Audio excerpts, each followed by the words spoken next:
Hi friends, అందరూ ఎలా ఉన్నారు? బాగున్నారా? అందరు బాగున్నారని మనస్ఫూర్తిగా కోరుకుంటూ మీ అశ్విని చల్ల. సో ఇవాళ నాకు నిజంగా న్యూస్ ఛానల్ చూసి భలే నవ్వొస్తుంది, కోపం వస్తుంది. నిజంగా ఏం అర్థం కావట్లే. అసలు కుంభమేళ 144 సంవత్సరాలకు వచ్చే కుంభమేళకి వెళ్ళి దర్శనం చేసుకొని పుణ్యక్షేత్రానికి వెళ్ళి రండి అని ఆ, అంటుంటే నిజంగా ఈ జనాలు ఏం చేస్తున్నారో అర్థం కావట్లే. అట్లా వెళ్తున్నారు. ఇప్పుడు అక్కడికి వెళ్ళాలంటే అదృష్టం ఉండాలండి నిజంగా. ముఖ్యంగా నాలాంటి వాళ్ళకి. అక్కడికి వెళ్ళాలంటే నిజంగా అదృష్టం ఉండాలి.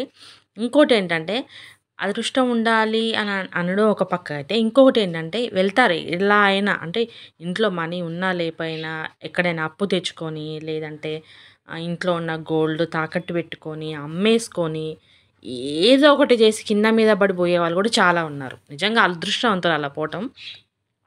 కొంతమంది పోయి దేవుడిని దర్శనం చేసుకొని, పుణ్య స్నానాలు చేసేసి అన్నీ చేసుకొని వస్తున్నారు. కొంతమంది వెళ్ళి ఆహ్, నా అసలు వెళ్ళి అంటే చాలా వరకు వెళ్ళి ఓకే. దేవుడిని దర్శించేసుకొని వాళ్ళు ఎళ్ళాల్సింది వెళ్ళి చూడాల్సిన దేవుడిని చూసి వస్తున్న అది బానే ఉంది. అసలు కొన్ని కొన్ని న్యూస్ ఛానెల్‌లో చూస్తుంటే నవ్వొస్తుంది. ఇందాక ఒక న్యూస్ ఛానెల్ చూశాను ఇప్పుడే. చూస్తే నిజంగా కుంభమేళాకెళ్ళి 144 ఏళ్ళకొచ్చే కుంభమేళాకి వెళ్ళి దర్శనం చేసుకోండి రండిరా అంటే పూసలు అమ్ముకునే దాన్ని ఫేమస్ చేసిండ్రు కదరా అనేసి ఒక మేమొచ్చింది. నిజంగా నిజమే అని నవ్వొస్తుంది. పొయ్యి సరే మీరు నీకు నచ్చింది ఓకే. ఫేమస్ చేశారు అయిపోయింది. ఇంకా ఎందుకు అదే పట్టుకొని అసలు మాలాంటి వాళ్ళకేమో అక్కడ దర్శించుకుంటే బావుండు, వెళ్తే బావుండు పుణ్యస్నానానికి, దేవుడిని దర్శించుకుంటే బావుండని నాలాంటి వాళ్ళు చాలామంది కోరుకుంటున్నారు. వెళ్ళిన వాళ్ళేమో అలా. నాకు నిజంగా ఏం అర్థం కావట్లే. ఇప్పుడే ఒకటి ఛానల్ చూశాను. అక్కడ అంటే ఆ న్యూస్ ఛానల్ చూస్తుంటే నిజంగా అంటే అది మన యూపీ ప్రభుత్వం కుంభమేళ కోసం 7,000,00,00,000 ఖర్చు పెట్టిందంట. అసలు నిజంగా నేను షాక్ అయ్యా. 7,000,00,00,000 ఓన్లీ కుంభమేళాకి యూపీ ప్రభుత్వం ఖర్చు పెట్టిందంట. అంత ఖర్చు పెట్టి ప్రభుత్వం అంత కుంభమేళాలో అంత జాతరలాగా అసలు అక్కడ వచ్చిన జనం చూస్తే నిజంగా కొన్ని కోట్ల మంది కనిపిస్తున్నట్టు జనాలు చూస్తుంటే కొన్ని కోట్ల మంది వచ్చినట్టే అనిపిస్తుంది. అట్లుంది అసలు. వెళ్తే తప్పిపోతామా పోతామా అసలు తిరిగి ఇంటికొస్తామా అన్నట్టు కూడా ఉంది అసలు ఆ జనం చూస్తుంటే. అలాంటిది వెళ్ళి చేసుకొని రమ్మంటే ఇలా పూసలు అమ్ముకునే దాన్ని ఫేమస్ చేసేసి ఆమె వ్యాపారం చేసుకోకుండా ఆమెని చికాకు చేసి ఫోటోలని చెప్పి పక్క నుంచి ఒకళ్ళు, ముందు నుంచి ఒకళ్ళు, వెనక నుంచి ఒకళ్ళు ఫోటోస్ అని టార్చర్ పెట్టి ఆమె మాస్కులు వేసుకున్నా కూడా ఆమెను వదలకుండా చాలా చికాకు చేస్తున్నారట నిజంగా.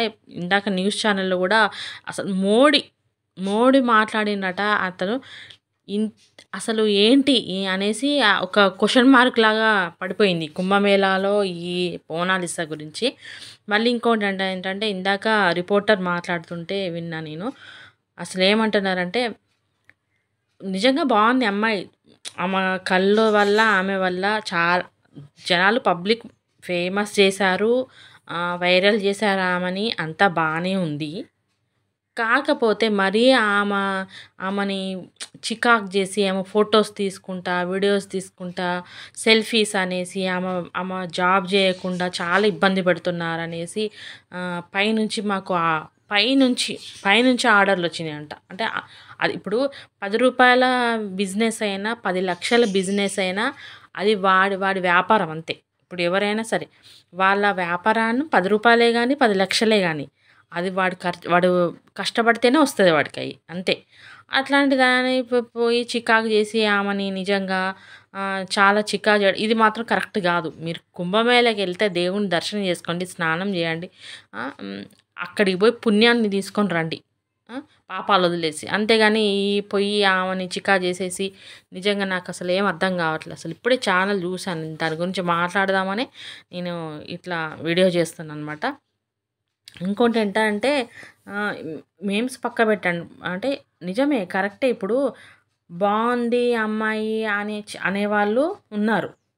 ఏముందిరా అమ్మాయి అనేవాళ్ళు ఉన్నారు. ఇప్పుడు కరెక్ట్‌గా మాట్లాడాలంటే నిజంగానే ఆ అమ్మాయి చాలా బావుంది. నిజం చెప్పాలంటే చాలా బావుంది. కానీ అంతవరకే. ఎందుకు మరీ అది మితిమీరిపోయి మొత్తం పబ్లిక్ అంతా ఆమెను చికాకు చేసి ఆమెని వర్క్ చేసుకొనివ్వకుండా ఫ్యామిలీ కూడా చాలా డిస్టర్బ్ అయిపోయారంట. వాళ్ళ సిస్టర్సు, వాళ్ళ మదరు, వాళ్ళ ఫాదరు వాళ్ళు వర్క్ చేయడానికి కూడా కనీసం తను ఇంటికి వెళ్ళిపోయినా కూడా ఏది మొనాలిసా ఏది? మొనాలిసా ఎందుకు వెళ్ళిపోయింది? ఎందుకు రావట్లేదు? మొనాలిసాలో తను ఏం తింటది? తనకి ఏమిష్టం? తను ఎప్పుడు పుట్టింది? తను ఎక్కడ చదువుకుంది? మొత్తం డీటెయిల్స్. వాళ్ళ ఫ్యామిలీ వాళ్ళు వర్క్ చేసుకుంటున్నా కూడా వాళ్ళ ఫ్యామిలీని కూడా వదలట్లేరంట. అంత చికాకు చేస్తున్నారంట. ప్లీజ్ ఆమెను ఇబ్బంది పెట్టకండి. ఇక్కడి నుంచైనా మీరు వెళ్ళండి, దర్శించుకోండి. అక్కడికి వెళ్ళి పుణ్యాన్ని సంపాదించండి, పాపాలని వదిలేసేయండి. సో మీ లైఫ్ ఓకే సూపర్. దేవుడు అంతా బాగా చూస్తే అందరూ బాగా వెళ్ళి అందరు క్షేమంగా వెళ్ళి లాభంగా రావాలని కోరుకుంటున్నా. ఇంకోటి ఏంటంటే ఇప్పుడు న్యూస్ ఛానల్ చూసా అన్నా కదా ఇప్పుడే. సో అది ఒకసారి మీకు క్లిప్స్ చూపిస్తా. చూపు తిప్పుకోలేని అందం ఆ యువతి సొంతం. అది కరెక్టే, నిజంగానే చూసారుగా ఛానల్లో. మోడీ యోగి ప్రభుత్వాలకు దక్కాల్సిన కుంభమేళా క్రెడిట్ ఈ అమ్మాయికి దక్కేసింది. చూడండి ఒకసారి 140 ఏళ్ళకు ఒకసారి వచ్చే కుంభమేళకి వెళ్ళి పుణ్యస్నానాలు చేసి రండిరా అంటే పూసలు అమ్ముకునేదాన్ని ఫేమస్ చేశారు కదరా, మీరు మారరురా. నిజంగానే వీళ్ళు మారరు. ఫేమస్ చేశారు, బాగానే ఉంది, చాలా బాగుంది, నవ్వొచ్చింది మేము. ఇంకోటి,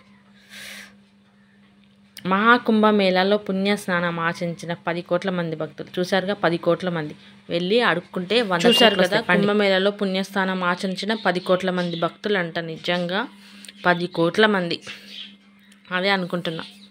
వెళ్ళి మనలాంటి వాళ్ళు పోయి ఒక్కొక్కరిని కనీసం అట్లీస్ట్ 10 రూపాయలు అడుక్కున్నా కూడా మనము 100 కోట్లు సంపాదించవచ్చు.